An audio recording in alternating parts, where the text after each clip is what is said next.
where we are going to make the changes. Let's add a point here.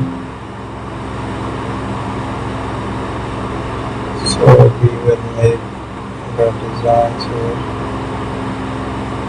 using the structure. I will use an eraser to make it more attractive. Similarly, we will take the shapes and generate the clones there.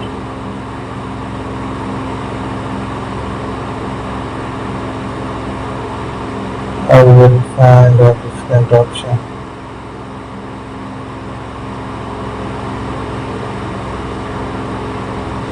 Thank you for